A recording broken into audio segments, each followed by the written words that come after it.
London has always celebrated the lives and achievements of its foremost citizens.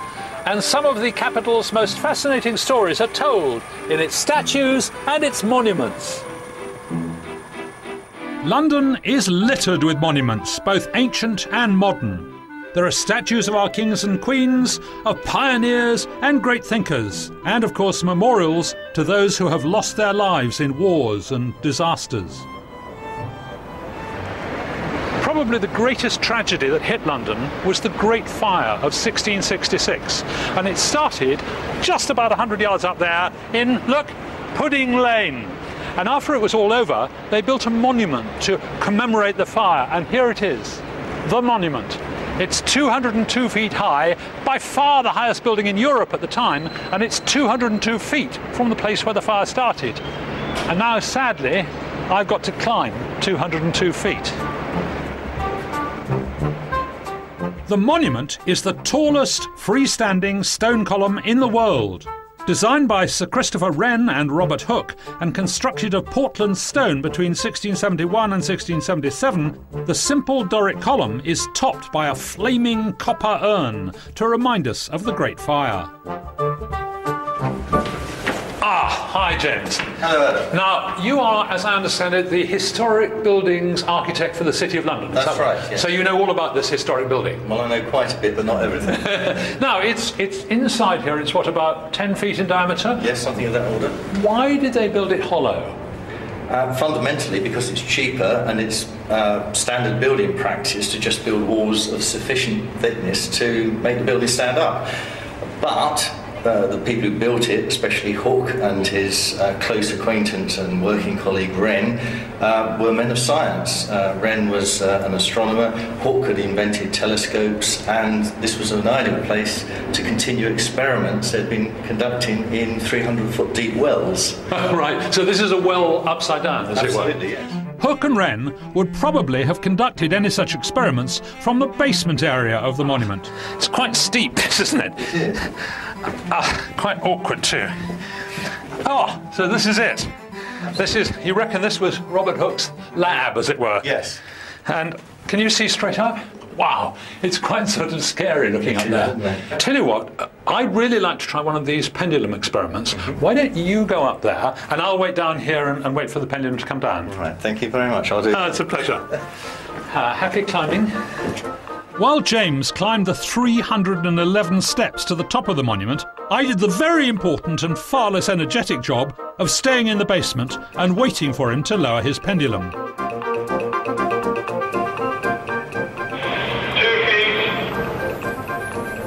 I'm touching it, so it's obviously not central. And I reckon that, you know, to get it to central, we'd need to bring it over this way about, something like a foot.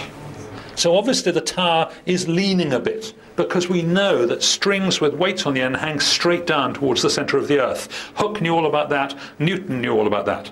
I'm not surprised, frankly, that the tower is leaning a bit, because not only are there buses and trucks and the underground, but also there's the river only a few yards away with huge tides rushing up and down, and the whole lot of the local gravity is going to be distorted. So I don't think it's going to fall over. Suppose I start this swinging, and I will start it swinging straight across from here to there, all right, in a straight line, and you can see that it's going to swing in a neat straight line like that. Now, if we were to go away and come back in an hour's time, what would happen would be that straight line would apparently have moved round. So instead of going like that, it would be going across this way a bit, because it will swing in a straight line in space.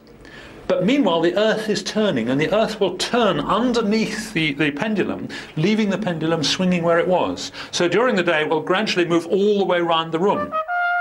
From the monument basement, it was originally possible to look right up out of the top of the copper urn into the sky. A lens at the top and a second lens at the bottom would have turned the pillar into a vertical telescope, allowing Hooke and Wren to track the Earth's movement by the stars.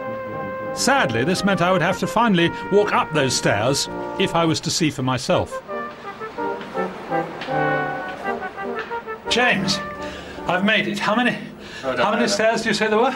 311 and then about another 20 or 30. Well, I reckon you must have added a couple of hundred in for me.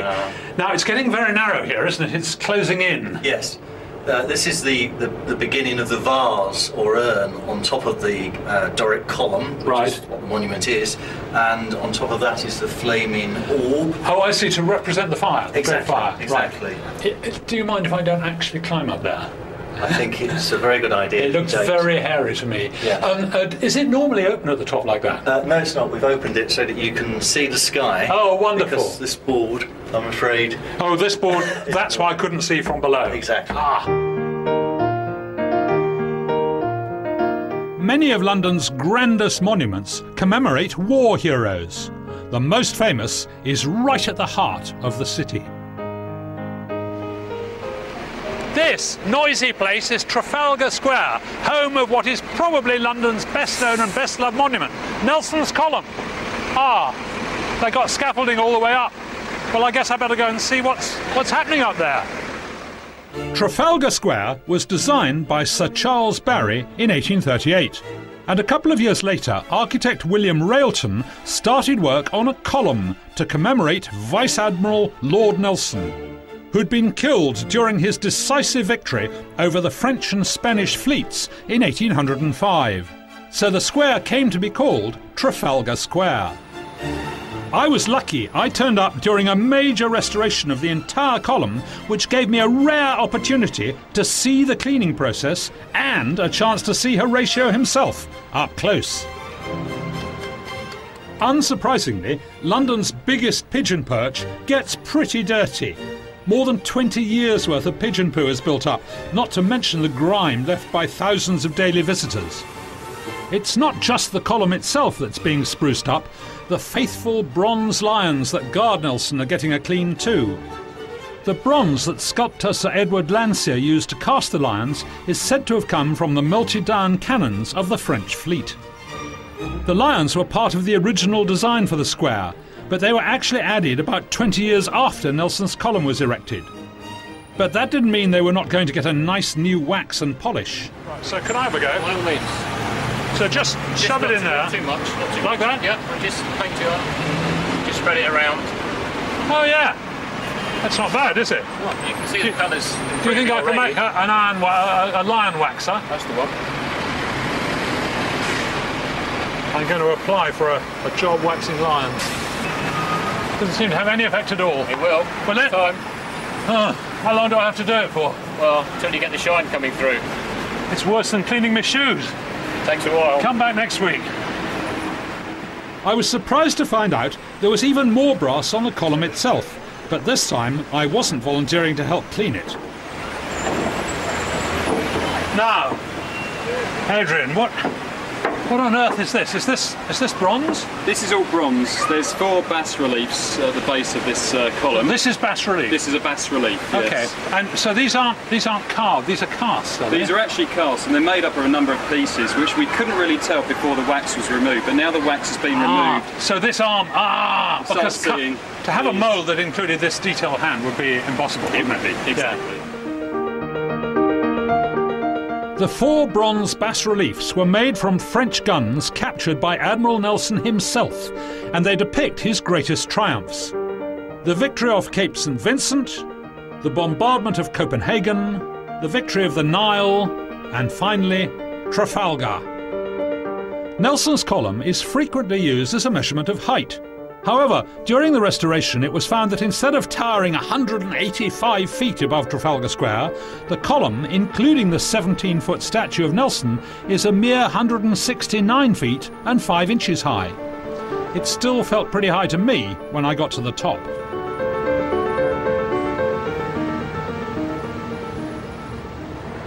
It looks wonderful. What are these sort of lumpy bits? These are areas where there was mortar which had been put in the past to possibly defects in the stone. Oh, wow. So we've taken the mortar out, we've taken out as little stone as possible, and then we're now fashioning masonry indents to suit the hole. So this is cement, is it? No, this is actually Craigleith sandstone. You mean the same as this stuff? Exactly the same. The quarry's no longer open, but we were donated some Craigleith sandstone from Watson Stonecraft in Edinburgh. So we were really lucky actually to get this. But hang on a sec, how do you get it to that shape? The guys have got banker tables that they work on. They set this in a piece of sand, and then they just carve it from the stone, get it into a square shape, take a template of this, and then fashion the indent to suit the hole. That sounds quite complicated. How long does it take? This one took a day and a half to do. Just to wow! And he's got to fix it yet as well. But the level of masonry, degree of masonry craft skill to get that is first class. That's going to be fantastic, isn't it? You'll hardly notice that. By the time it's stuck in and got a bit dirty, it'll look just the same. Exactly. Well, the stone will oxidise over a period of time, and it will actually start dulling down to a grey colour. I'm lucky to have come face to face with Horatio. Nelson's Column is a famous landmark, but not many people get to stroke his fevered brow. A clean-up like this happens only every 20 years or so, but it ensures this unique monument is preserved for generations to come. London's monuments come in all shapes and sizes and date back from all sorts of periods in our history. But Britain's oldest monument is down here on the embankment. It's 3,500 years old, and it's Cleopatra's Needle. The 60-foot-high granite obelisk was originally erected in the ancient Egyptian city of Heliopolis on the orders of Thutmose III around 1450 BC. It was presented to the United Kingdom in 1819 by the Viceroy of Egypt.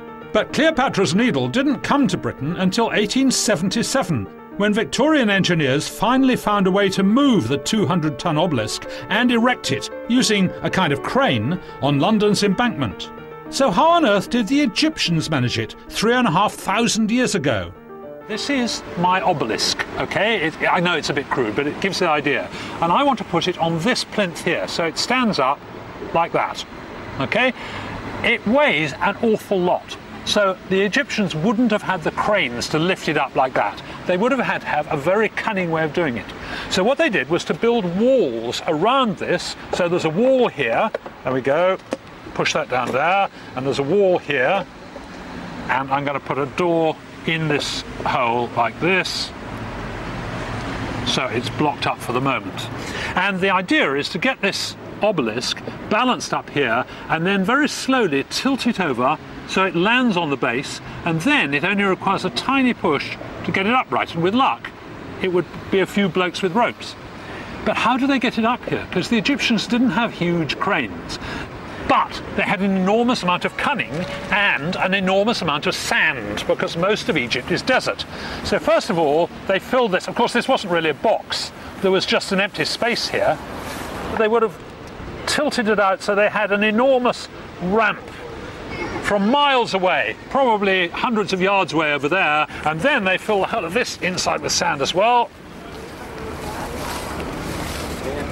And then they could have got a load of blokes with ropes to pull this thing up this long, long ramp here, and as long as the ramp is shallow enough, you can pull huge heavy weights with men with ropes. And they gradually pull it right across until it rests just on this edge like that. And then chaps, brave men, go in with shovels and start taking away the sand from the inside. And of course, as the sand disappears from under this end of the obelisk, with luck, it'll begin to fall down. I'm quite glad that I wasn't underneath the end of this obelisk, because there must have been moments here when it could have gone at any time. Ah! Very nearly. You see, the idea, if I got it just a little bit slower, it would have gone onto there, and then you would have had some blokes standing up here on this wall with ropes. And to be honest, it's really not a great effort to push it. Well, I've still got some sand on my plinth. It needed a bit more care. I think maybe those Egyptian engineers were a bit more skillful than I am. Anyway, to find out about the obelisk, I've got a chap down here who knows everything. This is Chris Elliott, who's writing a book about Egyptian London. So Chris, tell me about this thing. It comes from Egypt. Is it really Cleopatra's Needle? Actually, it's got nothing to do with Cleopatra. Oh. Afraid not. It was only set up in Alexandria approximately 20 years after she died. It was on the beach. It fell down in about the 14th century in an earthquake.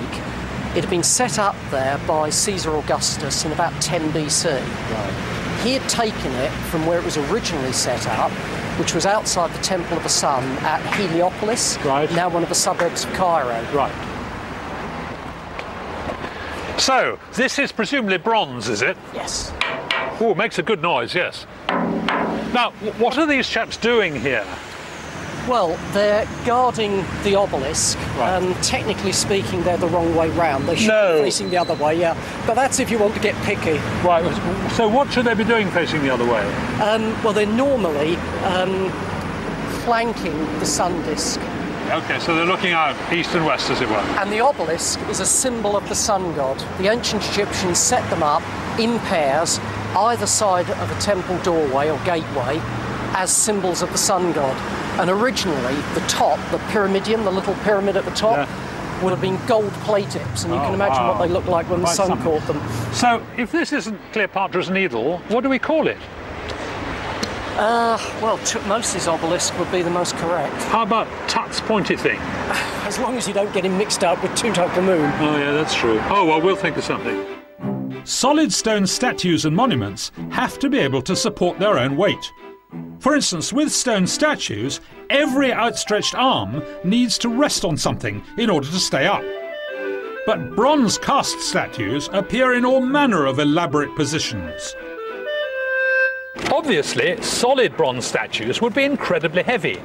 But luckily, thousands of years ago, some brilliant inventor came up with a way of making them hollow. This is the UK's oldest working foundry, Morris Singer, established in 1848. The Singer Foundry has cast many of London's best-known statues. Now, Alex, you make bronze statues, is that right? Yes, we do, yeah. Now, when you bash one, it's obviously hollow. But surely, if you pour bronze into a mould, it's going to fill it up and you'll get a solid statue. How do you make hollow statues? Well, we do it by using the lost wax method. Lost wax? Yes, so we create a wax copy or a wax replica of the pattern that we're given. So this is the pattern? Yeah. So talk me through the process.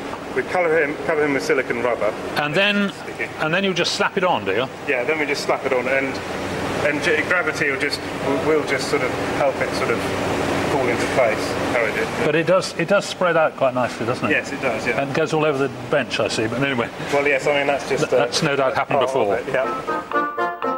The rubber, when dry, is then peeled off and placed in a resin case to keep its shape. Now you're not going to pour the bronze in here. No, we don't. We start now by making the wax copy using this silicon rubber. Right. So how do you do that? Well, we start by painting 2 or 3 coats into the mould. Paint the wax. Paint the wax. So you've got liquid wax. You've melted it. Right. Hot liquid wax like this. Right. It is very hot. Can I paint a little bit in, or yes, you certainly will I can, make a mess of it? No. It'll be fine. Anywhere? Just anywhere you like. Okay. I always knew I had an artistic streak in me. I don't think I've ever painted the inside of somebody's ear before. You're putting the wax back in the ear, really, aren't you? The two sides of the mould are clamped together. Then Alex poured hot wax into the mould. Oh, wonderful green glue. And then we'll just swirl it around and count to 20. You need to constantly rotate it as well, just so you get an even coating. Fantastic. There you go, that's the hollow wax. That's it. So now you've got a positive copy of your pattern. Yes. Made in hollow wax. Made in hollow wax. We left the wax to dry a bit and then carefully took it out of the mould. Ah! Hey! Hey! That's not bad, is it? That's terrific. You can see it's all hollow, and it's not as thick as that edge. It's only about, thinner than my fingers anyway. Yeah, it's... We dipped our wax head in a liquid ceramic.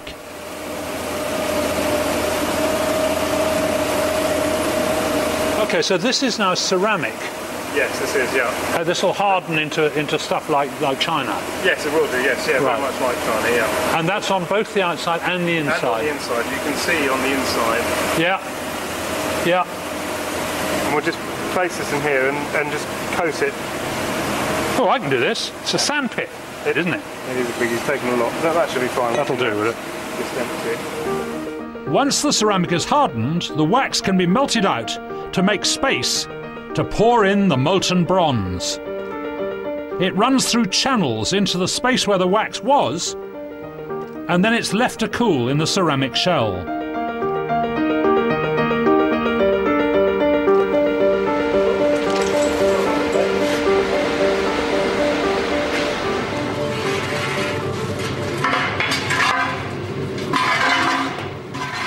You can see on the side of the head the channels used for the molten bronze to flow into the sculpture. These will be removed, leaving only an elegant, hollow bronze head. Oh, it comes off very clean, doesn't it? It does come off very clean, yeah. The process of lost wax casting hasn't really changed since ancient times. Who knows, maybe the Colossus of Rhodes was cast this way.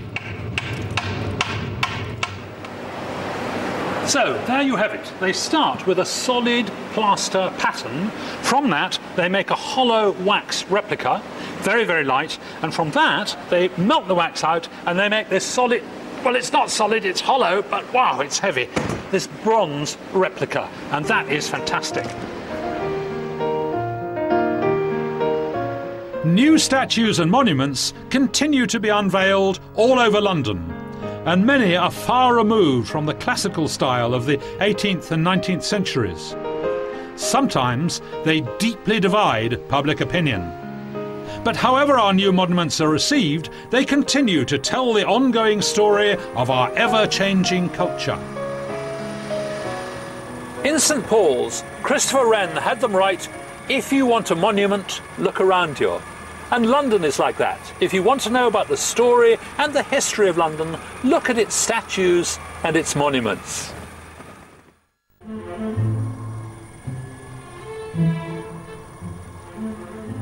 London is home to architecturally stunning churches and cathedrals, and its places of worship are extraordinarily diverse, which is fitting for this most multicultural of world capitals. Over the centuries, many churches have been lost to fire and to war, but London still retains a wealth of religious sites renowned for their beauty and for their historical importance.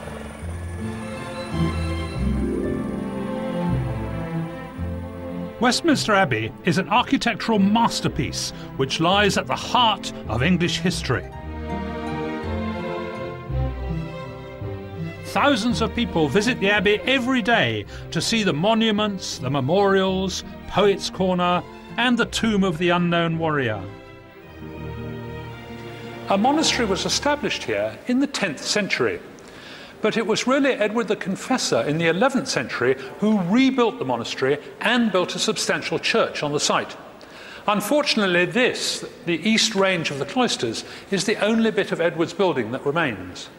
His church was finished in December 1065, just 8 days before he died, and when William the Conqueror turned up, he used it for his own coronation. And the Abbey has been the setting for every monarch's coronation ever since.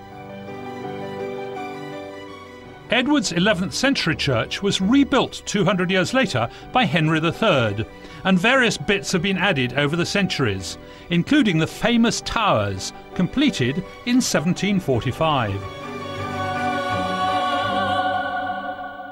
One man who knows all about the Abbey is the consultant archaeologist, Warwick Rodwell. Warwick, tell me about this floor, which we're not allowed to walk on, are we? No, this is one of the greatest treasures of the Abbey. It was laid in 1268, and it is a remarkable mosaic of a type which is extremely rare in the Middle Ages, and it comes originally from Italy, the design and the style, and it was laid at the behest of King Henry III. So is there a name for this general style? Yes, it's a mosaic work which we call Cosmati work. Cosmati was an Italian family that specialised in laying this sort of work in the Middle Ages. This intricate mosaic is made up of incredibly rare precious stones which can't be found in Britain. This red porphyry only occurs in Egypt, and the beds are now gone. What happened, of course, is that in the Roman period, all this was used for great imperial buildings. Then in the Middle Ages, we and others went and looted them of their stone. And so this red stone has already done duty in a Roman building somewhere in the Mediterranean. Right. And it was then removed by salvage contractors in the 13th century, who sold it to Henry III, who brought it here and used it in the pavement. Do you think the Italians are going to want it back? I think they sold it, probably. But we may not have the receipt any longer. Wow. So, Warwick, where are we now? We're at the far east end of the Abbey, beyond the high altar, in what is known as the Chapel of Henry VII, or the Lady Chapel. OK. And it's obviously a rather nice space, but is there anything special about it? It's a magnificent space, but the greatest glory of it is if we look up and see what we have above us, the ceiling. Fantastic. This is known as a fan vault. This is a stone vault of the most intricate and complex kind ever built.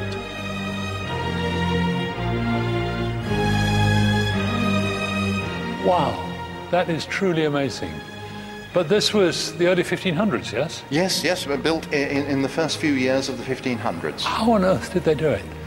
It's a very complex structure. An awful lot of scaffolding and woodwork was required, and you can best see how it's put together by going up on top and looking at the upper side of the vault. Can we do that? We can do that. Let's go.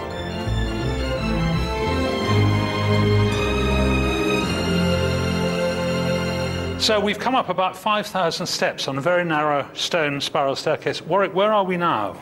We're on top of the vault of Henry VII's chapel. You mean on top of that beautiful ceiling? We are standing on top of that wonderful carved ceiling with those great pendant bosses and all that detail. But there's something holding us up, not just the ceiling. No, it just holds itself up. Are we going to fall through? Well, I hope not. It's been here for quite a while. Are you sure there's nothing underneath? All that's underneath is the floor 70 feet below us. Can we see through? We can see through, yes. There happens to be a little spy hole here, and you can look through.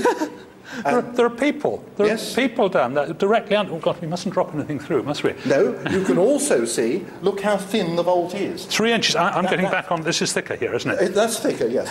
It's only 3 inches thick there. It's nowhere more than 4 inches thick, the webs of the vault. It had to be kept very light, otherwise the weight would have pushed the walls out. The ceiling is supported by a hidden arch. The keystone is both part of the arch and part of the structure. The other stones are cut precisely to fit together, and once the keystone is dropped in, the entire structure is locked in place and becomes self-supporting. If you took the keystone out, the entire ceiling would collapse. This is truly amazing. I've never seen anything like it. No, and you won't, because it is unique. It is something that was very cleverly designed, and it was described in 1542 as the wonder of the entire world.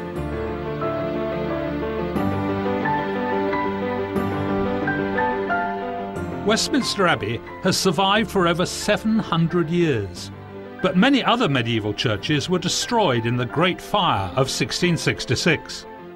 After the fire, the brilliant Christopher Wren built 52 new churches, and his legacy still helps to define the skyline of London.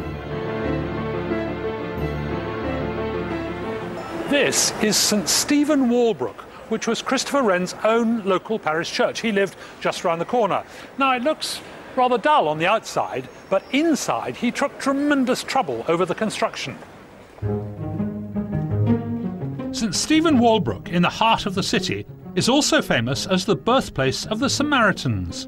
In 1953, the rector, Dr. Chad Varra, began the famous helpline from this church, and the original phone is still there. What I most love about this church is that it is so beautiful. There are some modern features like this circular altar installed by Henry Moore in 1987, but just look at the great wide open space, these magnificent pillars, and above all, the fantastic dome.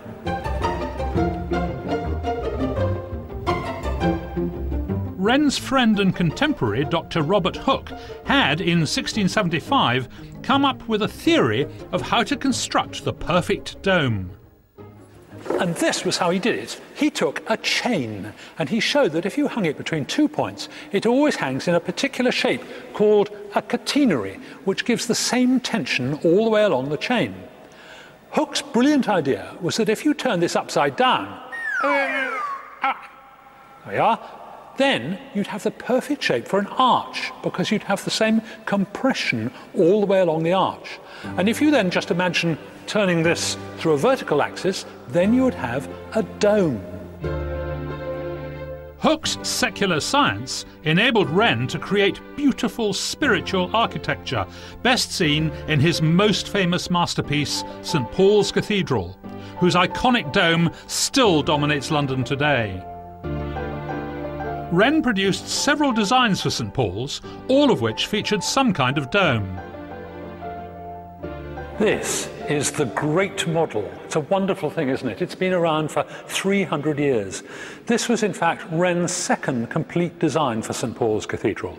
It was his favourite design, and when it was rejected, it must have been one of the great disappointments of his career. Gordon, do you think he was addicted to circular spaces? Well, I think he was obsessed by the idea of a dome.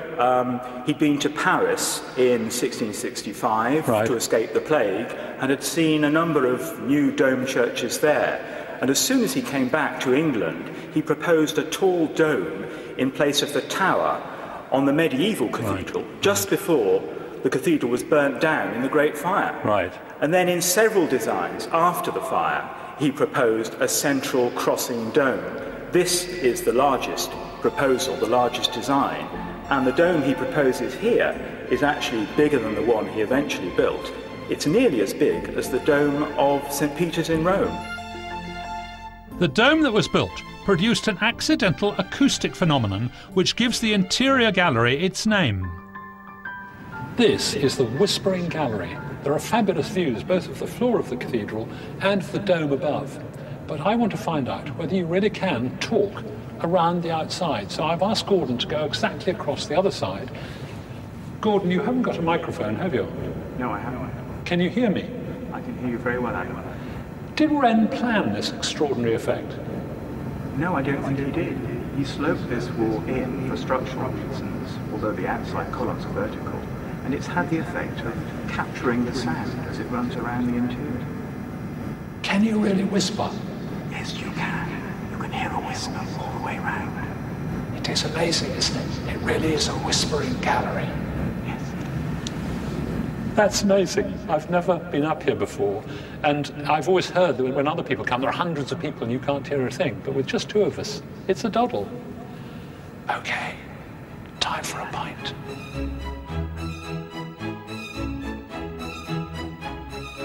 Wren was fascinated with religious buildings and once remarked that for him, architecture aims at eternity. St. Paul's has certainly survived the centuries, even through London's second Great Fire, the Blitz of World War II. But many other churches were not so lucky.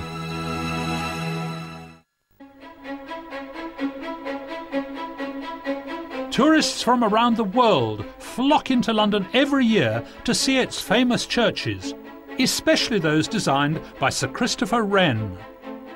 Sadly, the Blitz destroyed many of them, including St Mary Le Bow on Cheapside, which was hit by German bombs on the 10th of May 1941.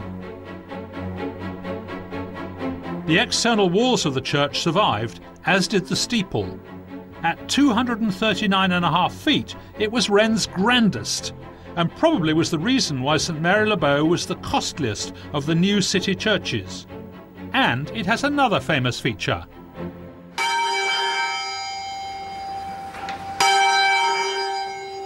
These are the Bow Bells, arguably the most famous bells in London. In medieval times there was just one, a curfew bell, but now there are 12. And that one in the middle there, that is the Great Bell of Bow. It weighs more than 2,000 kilograms, 2 tons. These bells famously rang Dick Whittington back into London, and he became Lord Mayor several times. When there wasn't any traffic, you could hear these bells 3 or 4 miles away in Hackney Marshes. And indeed, anyone who is born within the sound of Bow Bells is a true Cockney.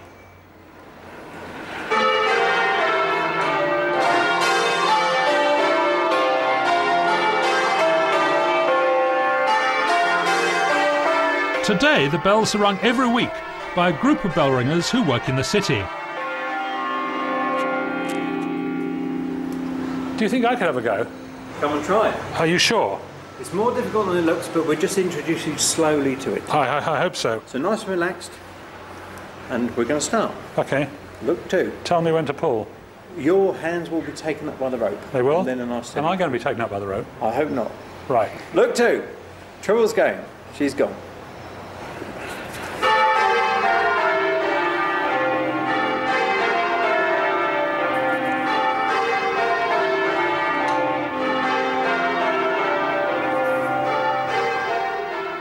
London's church bells have called people to worship for hundreds of years.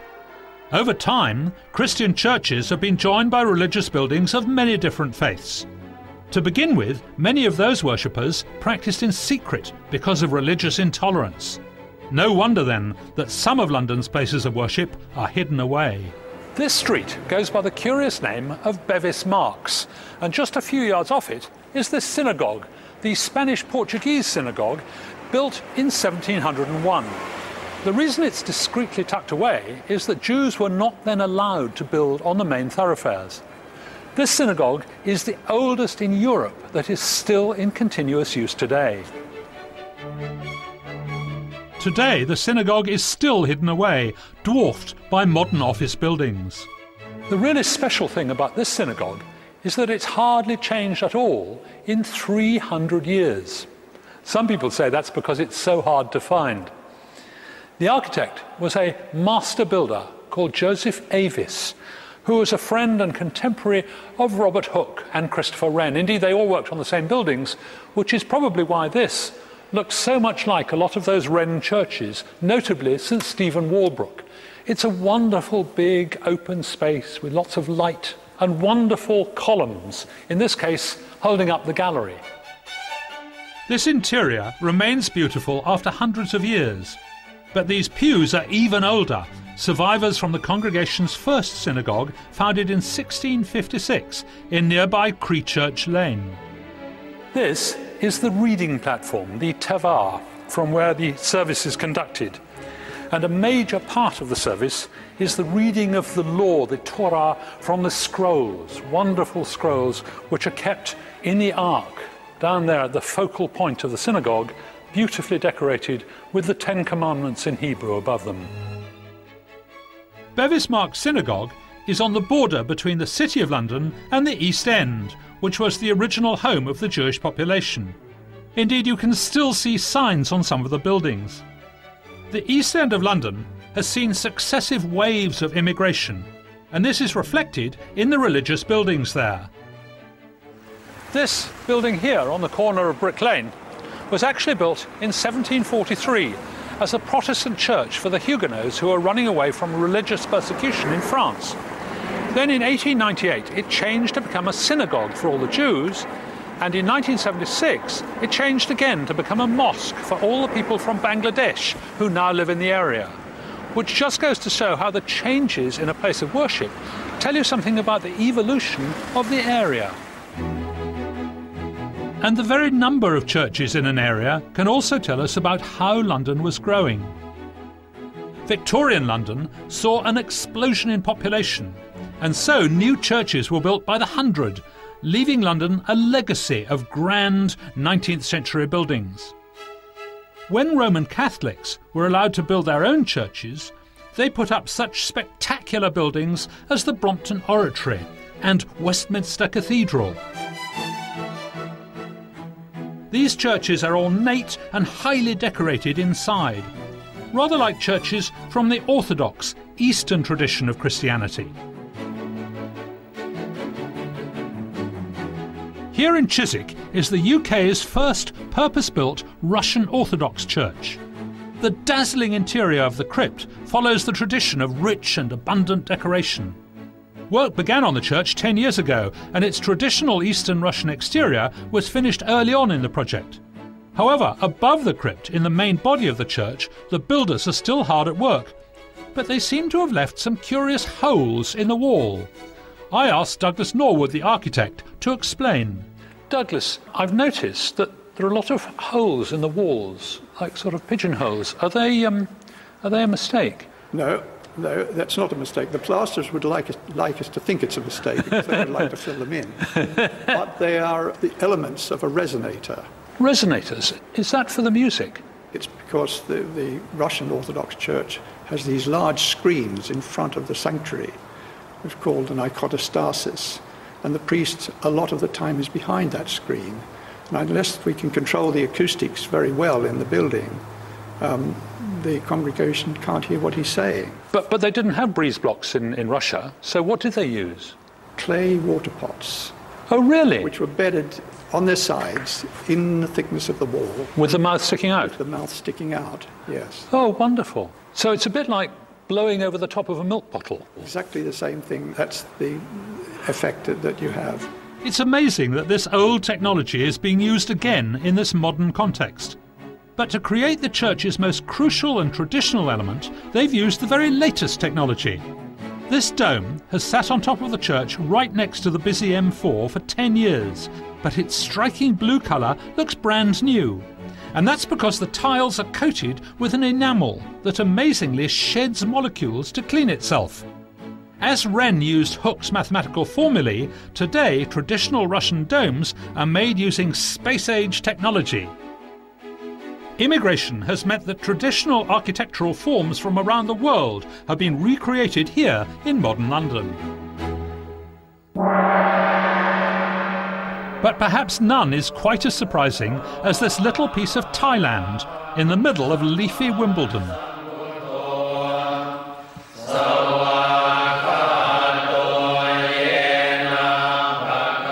This is the Wat Buddhapadipa, a Thai Buddhist temple, and in fact is the only Thai temple built in Europe.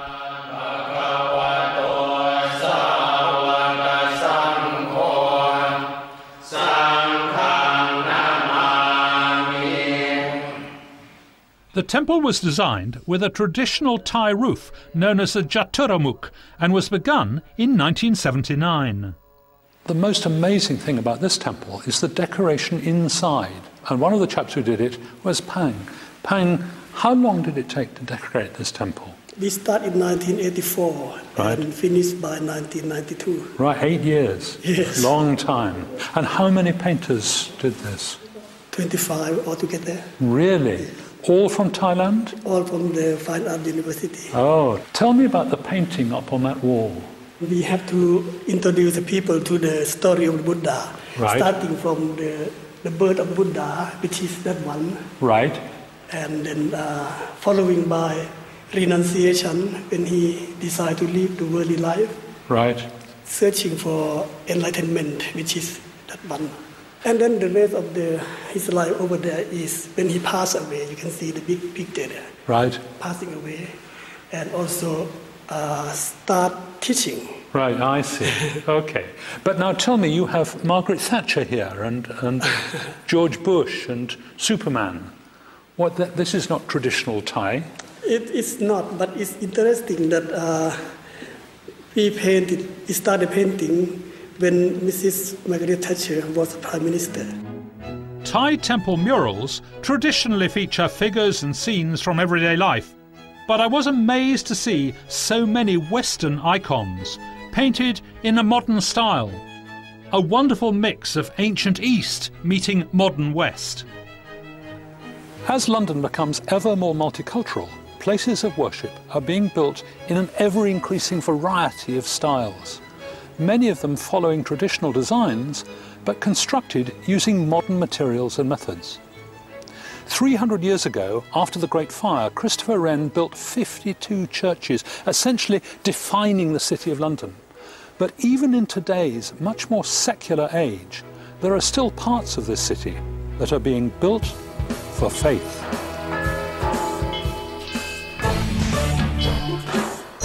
It's tunnels and railways after the break, when Adam considers the extraordinary logistics required to create these new arteries into the capital.